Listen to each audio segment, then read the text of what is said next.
Адам баласы бұл фәнидің ұлылық пен қасиетке сапар шеккен жалғыз жолаушысы. Ендеше, бүгін дүние есігін іңгілеп ашқан жас сәби бір қадамнан соң сапарының соңына жетіп қалғанын өзі де аңдамас. Дана халқым бір тұтам дүние деп ат қойған шолақ ғұмыр. Мәңгілік емес ғұмырды адам баласы тәнімен емес, жанымен, қалдырған ізгі өнегесімен, сіңірген еңбегімен, айтқан сөзі жасаған ісімен мәңгілік етеді. Ол ақиқат. Жақсының аты өлмейді, ғалымның хаты өлмейді дейді дана халқымыз. Себебі адал жүрекпен атқарылған іс, ақ ниетпен айтылған сөз уақыттың шыңына көмілмейді. Қайта жыл өткен сайын жарқырай береді. Осындай адамдық қасиетін өзінің мәңгілік мұратына айналдырған абзал жан Батырша қызы Аманкүл анамыз.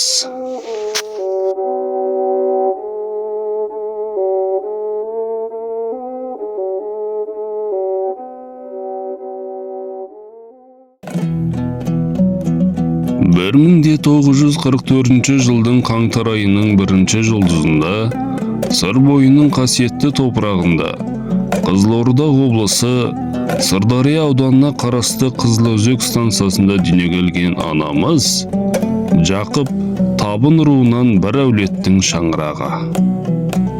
Еңбек пен адалдықты өмірінің ұраны еткен әулетті тұлға. Білікті маман, жаны жайсаң абзал жан еді. Әкесі Батырша мен анасы Күлшараның тағылымды тәрбиесін көре жүріп, бала күннен еңбекқорлықты бойына сіңірген ол, 1951 жылы номер 39 орта мектептің табалдырығын аттап, білімге деген ынтасымен, тәртібімен, ұстаздардың көңілінен шыға білді. 10 жыл бойы үздіксіз оқып, 1959 жылы мектепті сәтті аяқтап, 1961 жылы ата-анасымен бірге Қызылорда қаласына қоныс аударды. Өмір жолы нақты жоспарлаған зерек қыз 1961 жылы Қызылорда қаласындағы совхоз техникумға оқуға түсіп, 1963 жылы есепші бухгалтер мамандығын иеленіп шығады.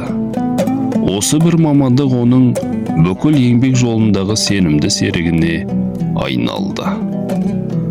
Алғашқы еңбек жолын 1963 жылы Қызылордадағы макарон кондитерлік фабрикасында бастап, 1970 жылға дейін сол мекемеде абыроймен қызмет атқарды.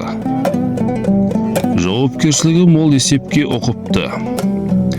Әр санға адал қарайтын ол 1970-1972 жылдары Қазақстан Соғырлар қоғамының Қызылорда облыстық филиалында есепші қызметін жалғастырып, әріптестері арасында үлкен сенім мен құрметке ие болды. 1972 жылдан бастап өмірінің ең жарқын, мағыналы кезеңі басталды. Яғни Қызылорда облыстық қан орталығында бас есепші бухгалтер болып тағайындалып, сол мекемеде зейнет жасына дейін табандылықпен, ұқыптылықпен, кәсіби шеберлікпен қызмет атқарды. 1983 жылға мекемеге жаңа бас дәрігер Құралбай ағамыз тағайындалып, анамыздың еңбек жолындағы тынымсыз ізденісіне қолдау білдіре жүріп, денсаулық сақтау саласының дамуына өз үлестерін қосты. 2004 жылы ұзақ жылғы елеулі еңбектің нәтижесінде зейнеткерлікке шығып, денсаулық сақтау саласындағы үлесі үшін Қызылорда облыстық денсаулық сақтау департаментінің ардагер асыл қазынам төс белгісімен марапатталып, халық алғысына бөленді. Бұл марапат адал еңбектің, маңдай тердің, елге деген шынайы қызметтің жемісі еді. Ана ретінде де тағылымды, жүрегі мейірімге толы, отбасының ұйытқысы бола білді.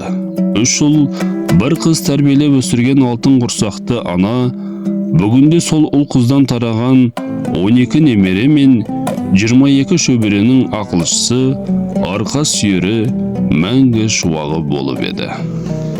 Киелі сырдың топырағынан бойына жинаған саналы ғұмыр иесі өмірдің нағыз мектебінен өткен. Жүрегі мейір мен парасатқа толы жан еді.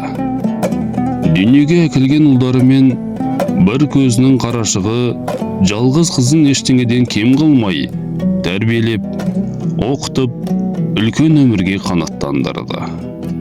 Ана жүрегімен оларды жігерлендіріп, өмір жолына бақыт берді. Бүгінде сол ұл-қыздардың бірі медицина саласында, бірі ішкі істер бөлімінде абыроймен қызмет етіп зейнетке шықса, үшіншісі төтенше жағдайлар министрлігіне қарасты өрт сөндіру саласында басшылық қызмет атқарып, ел алдындағы борышын лайықты өтеп жүр. Бұл ұрпақтарына ананың ақ сүті мен ақылынан дараған өмірлік сабақтың жемісі болар. Анасы бар адамдар ешқашан қартаймайды дейді ғой. Анамыздың өзі де ақ жарқын мінезіменен, кең жүрегімен, ісіне мығым, ұйымдастырушылық қабілеті мықты жан еді. Қолынан іс келетін, іскер, елгезек, бау-бақшасы әрдайым жайқалып тұратын, үйінің де, жүрегінің де жылуы мол берекелі адам болатын. Береке басы бірлік дегендей, оның қара шаңырағы әрдайым ағайын туыс бас қосатын құтты мекенге айналды. Ол отырған үйде күлкі мен сыйластық, татулық пен дастарханның жылуы үзілмейтін. Қай кезде де жақсы әйел, отбасының ырысы, елдің тылысы екенін дәлелдей білген жан еді. Жақсының аты, ғалымның хаты өлмейді дейді халықтан алығы. Амангүл апаның артында қалған ұрпағы анасының ізгілікке толы ғұмырына сағыныш пен тағзым етеді. Бір ауылдың ғана емес, бүтін елдің жүрегінде қалған шуақты із, жүрекке ұялаған мейірім мен қалдырған қасиет мәңгілік ғұмырдың өзі. Адамның тірлігі бір күндік, жақсы ісі мың жылдық демекші, жылдар өтсе де іздері өшпеген жақсы жанға бүгінгі бағышталар құран ниеттер жақсы амалынан жазылса екен лайым. Сағынышқа толы жүректер осындай абзал жандарды еске алғанда көзге еріксіз жас, көңілге шер ұялайды. Өзіңсіз өмір жалғасқанымен, өзің туралы естеліктер өміріміздің ажырамас бөлшегіне айналғандай абзал ана. Рахымы мол жаратқан Аллам сені өз нұрына бөлес екен. Жатқан жерің жайлы, топырағың торқа, жаның жаннаттан болсын, аяулы ана.